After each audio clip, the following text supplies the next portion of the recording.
네, 안녕하세요. 오늘은 전번 시간에 이어서 1980년대에 관한 얘기를 하도록 하겠습니다. 사실 이러한 대학교에서 생겨난 세력들이 아주 거대한 세력이 되면서 6.29 선언이라든가 1987년도에 그 민주화 체제가 이루어지는데 역할을 했습니다. 그래서 저는 이런 급진주의 운동을 했던 386, 486 세대들이 한국 사회에 순기능을 끼친 면도 있다라는 것을 인정을 해야 된다고 생각을 합니다. 그런데 이때 우리에게 가장 큰 영향을 미친 책들을 제가 여기에 좀 열거를 했는데요. 아주 수많은 책들 중에 제일 큰 영향을 미친 책들입니다. 해방전사의 인식 1권부터 나오게 되는데요. 해방전사의 인식은 1979년에 나오고 그 이후에 계속 시리즈로 나오면서 우리 세대에 가장 큰 영향을 미친 역사서가 됐습니다.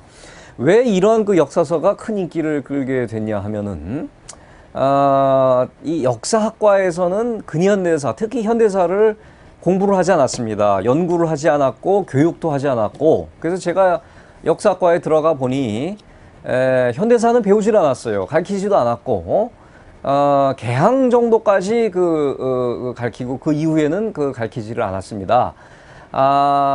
동양사나 서양사에서는 재밌게도 뭐 마오이즘이라든가 국공내전이라든가 또는 서양사에 있어서 뭐 2차 세계대전이라든가 냉전이라든가 뭐 이런 걸 가르치면서 현대사를 가르쳤는데 국사에 있어서는 현대사를 가르치지 않았습니다. 그래서 이러한 현대사 연구의 공백을 메운 한 축이 바로 이러한 대중적인 역사서였고, 전문 역사가들이 참여를 한 경우는 극히 드물었습니다. 처음에는. 그리고 또 하나가 정치학이나 경제학, 사회학 또는 뭐 국문학, 문화사 쪽에서 현대사에 관한 연구를 하면서 메워 나갔다. 그렇게 얘기를 할 수가 있겠어요. 그래서 국사학계에서 현대사의 중요성을 깨달은 것은 대단히 늦었습니다. 현대의 일은 역사의 대상이 아니다 라는 잘못된 생각으로 현대사를 연구도 안 하고 교육도 안 하다가 나중에 급작스럽게 이것의 중요성이 대두가 되니까 여기에 대한 연구와 교육을 하면서 제 1호 박사가 나온 게 1993년입니다. 그러니까 상당히 늦게 이러한 연구가 됐다고 볼 수가 있겠죠. 그래서 이렇게 늦게 현대사 연구를 시작했기 때문에 현대사 연구의 축적 과정이 대단히 얕은 국사학계가 갑자기 현대사에 관한 독점권을 내세우면서 한국 근현대사라고 하는 과목을 만들고, 그러다 보니까 뭐 금성출판사 근현대사 교과서와 같은 정말 황당한 그런 교과서가 나오게 되는 뭐 그런 상황도 있었다고 볼 수가 있겠죠. 그래서 다시 본론으로 좀 돌아가서 해방전사 인식이 나오면서 정말 선풍적인 인기를 끌었습니다. 그리고 이것이 대학생들의 의식화 교재에 가장 중요한 교재 중에 하나로 쓰여졌고, 저도 이 책을 읽으면서 큰 감명을 받았고 큰 충격을 받았고 거의 밑줄 치다시피 거의 다 외다시피 이 책을 읽었던 기억이 생생합니다. 그럼 해방전사 인식 1권부터 그 이후에 나온 시리즈의 기본 인식은 뭐냐? 이것은 아까 얘기한 그대로입니다. 대한민국이라고 하는 나라는 이게 태생부터가 잘못돼 있다. 그리고 이것이 통일체제로 가지 않았기 때문에 이것은 극복이 돼야 될 체제다 라는 수종주의 사관의 어떤 선구 역할을 했던 책이라고 볼 수가 있겠습니다. 두 번째로 리영희 교수의 저작들을 얘기를 안 하고 넘어갈 수가 없습니다. 리영희 교수의 저작들은 대중적인 측면에서 대학가도 물론 큰 영향을 미쳤지만 대중적인 측면에서 큰 임팩트를 줬던 서적들이라고 생각이 되는데요. 제가 이전에 정규재 실장님과 인터뷰를 할 때도 뭐 여기 관해서 많은 얘기를 나눴기 때문에 좀 간략하게 얘기를 하겠지만, 전환시대 논리, 우상과 이성, 8억인과의 대화, 뭐 그 외에도 많은 저작들을 통해서 리영희 교수가 바로 한국판 수정주의를 세우는데 아주 중추적인 그 역할을 하게 됩니다.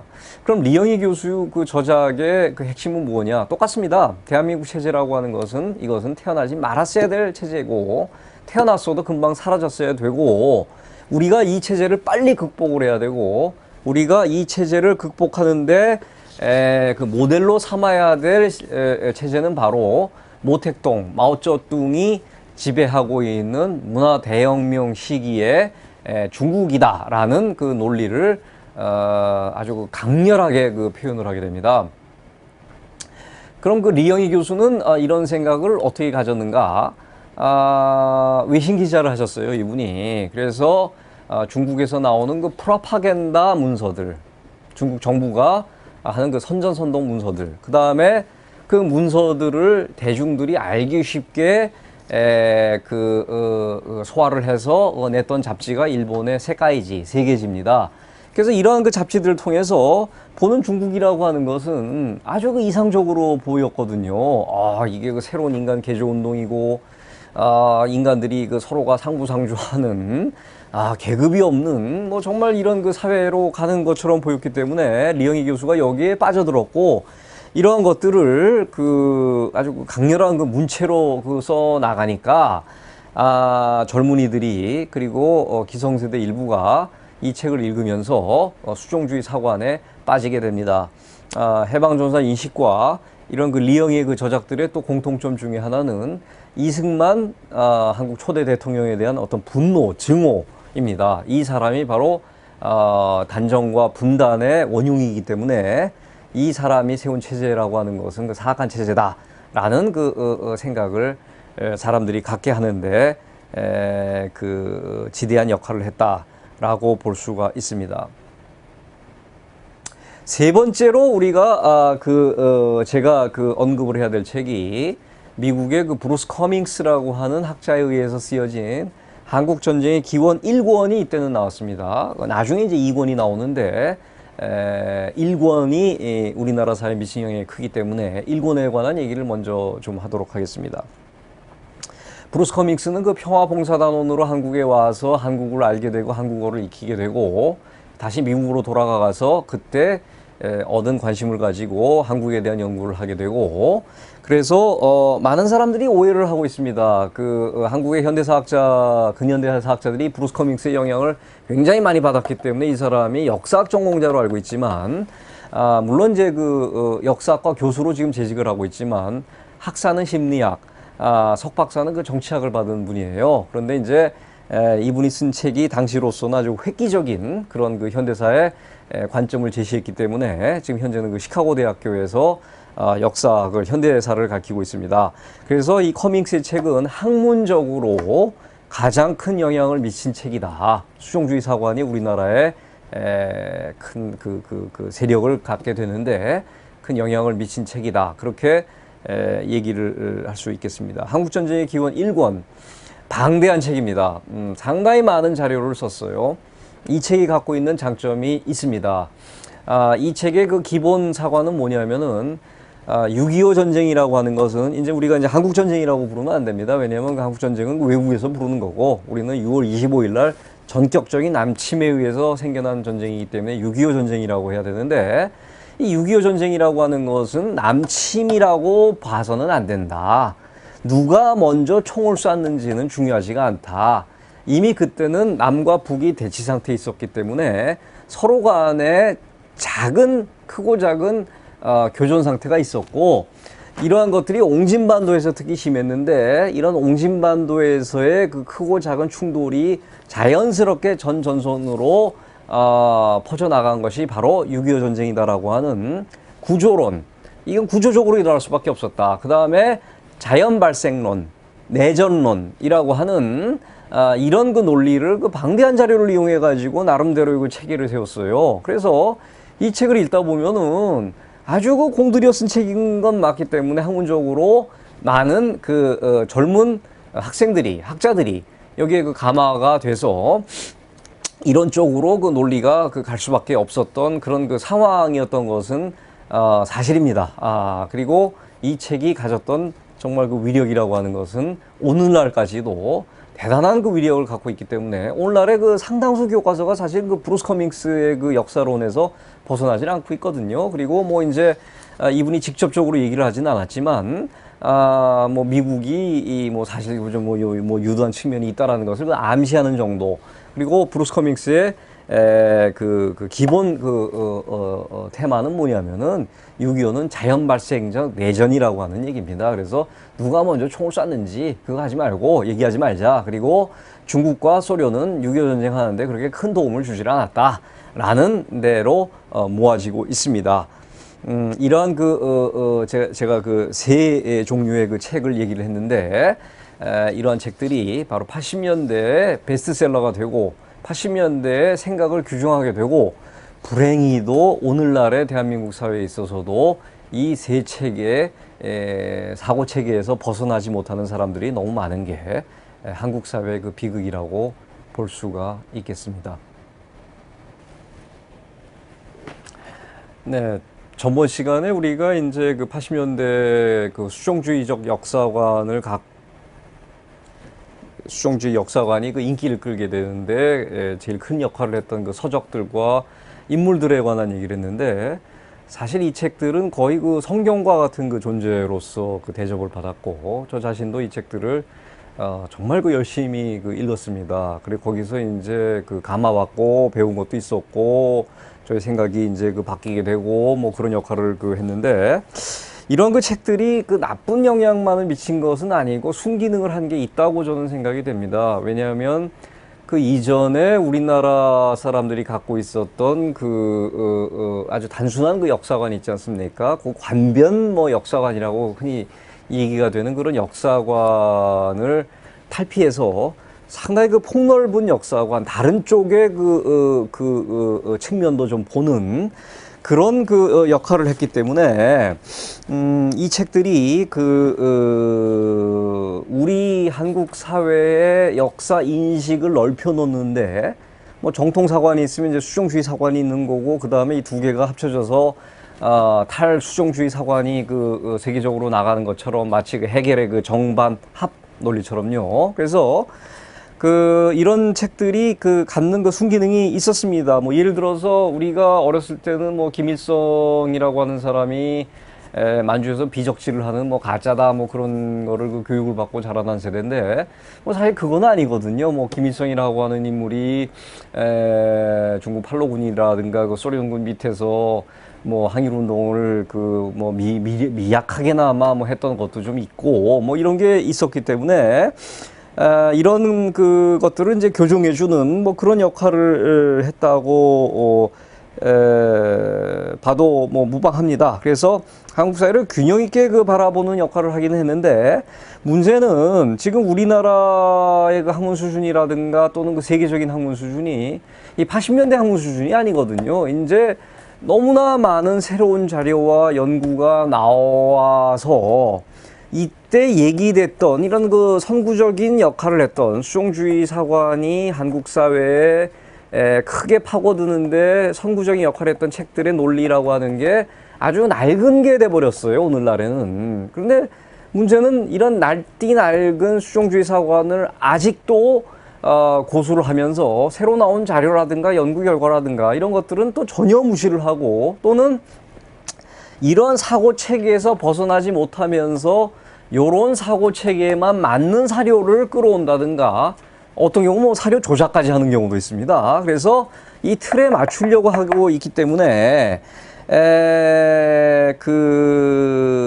지금 그 학계 수준이라고 하는 것은 이 수준을 넘어섰는데, 아직도 이 수준에 머물러 있는 사람들이 너무나 많은 게 한국 사회, 한국 학계의 문제이고, 이것이 저는 사실 한국 사회의 비극이고 한국 학계의 비극이라고 생각됩니다.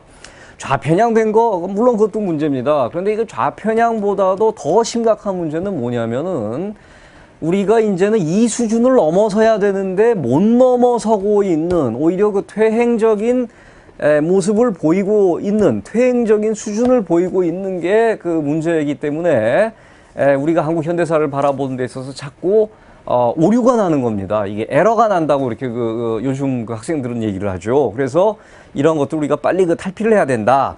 뭐 그런 얘기를 꼭 제가 하고 싶습니다. 그럼 이런 그 책들의 그 기본 논리가 우리의 뭐 인식을 넓혀는 좋지만 이 기본 논리가 틀린 게 언제 밝혀졌냐? 그것은 바로 소련과 동구권 체제가 89년부터 급격하게 무너지게 되죠.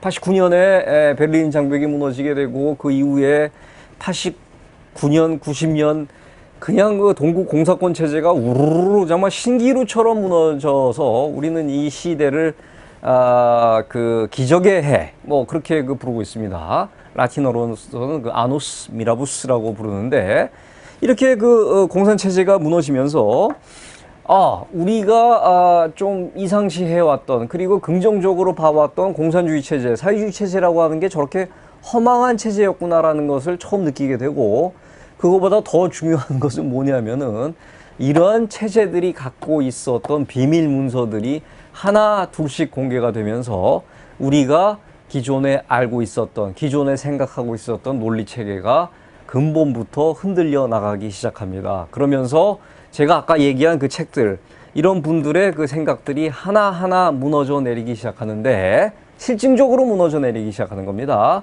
그런데도 불구하고 이 옛 생각에 고착되어 있는 것은 이것은 저는 그 게으름 또는 지적 태만의 그 산물이라고 생각이 듭니다.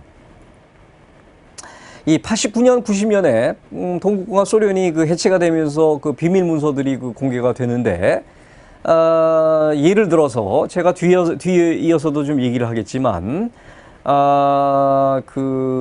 뭐 남쪽과 뭐 미국이 단정과 분단을 먼저 했다라든가 뭐 북한에 있어서 그 토지 개혁이 아주 완전 아주 좋았는데 남쪽에 있어서 농지 개혁이 뭐 불완전했다든가 뭐 6.25 전쟁이 자연 발생적 내전이라든가 왜 커밍스가 이런 오류를 범했냐 하면은 이 커밍스는 결론을 먼저 내려놓고 거기에 맞는 방대한 자료를 거기에 짜맞춘 그런 정황이 많습니다. 그리고 특히 커밍스가 읽을 수 있었던 그 자료들은 주로 미국 쪽 자료였기 때문에 미국 쪽 자료들을 이용해서 하는데 이 반대쪽 자료, 소련이라든가 중국이라든가 북한이라든가 북한 쪽 문서는 뭐 어느 정도 좀 뭐 노획 자료가 있긴 했지만 이런 것들을 거의 모른 상태에서 쓴 반쪽짜리 역사였고 그 반쪽짜리 역사도 편향된 사고를 가지고 결론을 먼저 내려놓고 거기에 맞췄기 때문에 이런 오류들이 나왔다라고 얘기를 할 수가 있겠습니다.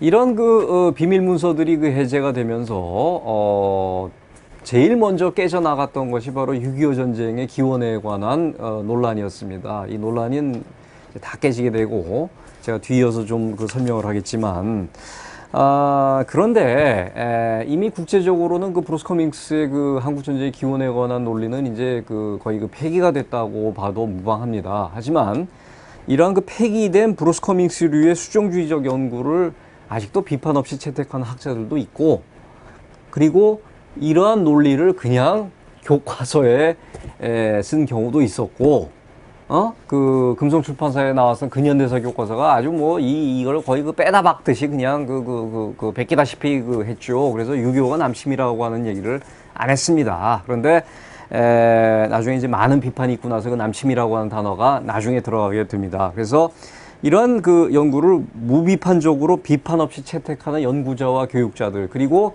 이런 것들을 아직도 가르치는 교육자들이 많기 때문에 한국 현대사의 관점이 틀린 관점들이 많고 이런 것들을 우리가 하나하나 실증적으로 교정을 해 나가야 된다.